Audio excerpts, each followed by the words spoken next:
When dreams come true. Vikramaditya climbed the tree once again and brought Betaal down from it. Betaal was ready with his story. He began to tell it. Once they had started walking throughout the forest. Once upon a time, a rich merchant called Satyapaul lived in Patliputra. Satyapaul had a distant relative who had been orphaned at a very young age. This young boy was called Chandranath. Though Chandranath lived in Satyapaul's house, he was treated as a servant.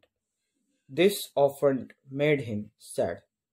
Day after day, he dreamed of becoming a rich man. One afternoon, while he was walking to a little nap, he dreamed that he had become a very rich merchant and that Satyapaul now worked as its servant. He began to talk in his sleep. Hey Satyapaul, you dirty fool, come here and take off my shoes. Just then, Satyapaul was crossing by his room. He heard Chandranath's mumblings and was furious. Angry Satyapaul threw a shoe at Chandranath and chased him away from his home. Poor Chandranath had now nowhere to go. He roamed in the streets all day. He was upset at the humiliation and began to plot revenge. Finally, hungry and tired, he reached the forest. A hermit lived in the forest. Chandranath approached him and touched his feet. The hermit asked, "Why are you so miserable, son?" Chandranath told him everything. The hermit took pity on him. He said, "I will teach you a mantra. If you chant this mantra after you have seen a dream, your dream will come true." And the hermit taught Chandranath and the mantra. As Chandranath was about to leave, the hermit warned, "However, you would be able to use the mantra only 3 times." Chandranath was puzzled, but he was far too happy to complain. Upon returning to the city, he found a small hut and lay down at its step. Sleep came over him soon and he began to dream. Chandranath dreamt that Satyapal was apologizing to him and that he offered to marry Chandranath to his daughter, Satyabati. Chandranath woke up.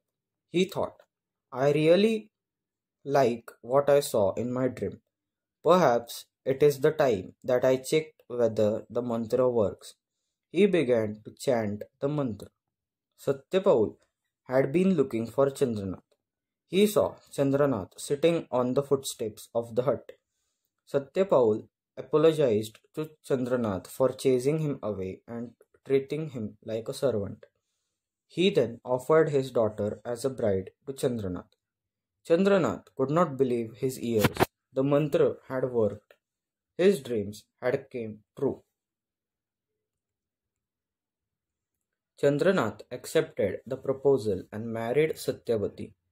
Satyapaul offered to set up a business for Chandranath so that they may live comfortably and be happy.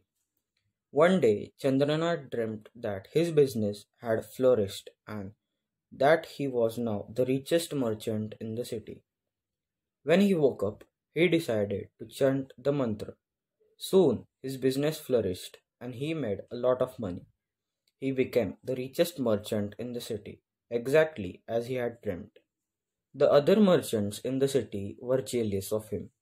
They began to talk about Chandranath's business and how he evaded his taxes in order to be rich. These talks soon became rumors and reached the king's ear. The king got his guards to investigate and found the rumors were true.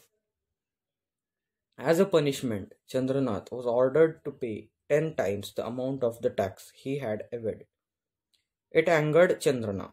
That night, he dreamt that he had become the king of Patliputra and that he was punishing all the merchants who had spread the rumors about him. He woke up in the morning, and just as he was about to chant the mantra for the last time, he realized something. Chandranath wept. He did not chant the mantra. He went straight to the hermit in the forest and asked him to take away the powers. The hermit smiled as he heard this. Betal asked, "Why did Chandranath not chant the mantra and became king of Patliputra?" Vikramaditya answered, "Chandranath had realized that without hard work, fame, and success meant nothing. It is no fun in living a life where all your dreams easily come true." Through the powers of the mantra, the hermit had taught him this valuable lesson. Betal laughed. "You are incredible, great king. I am so sorry. I will have to leave again." And he flew back to the tree. When dreams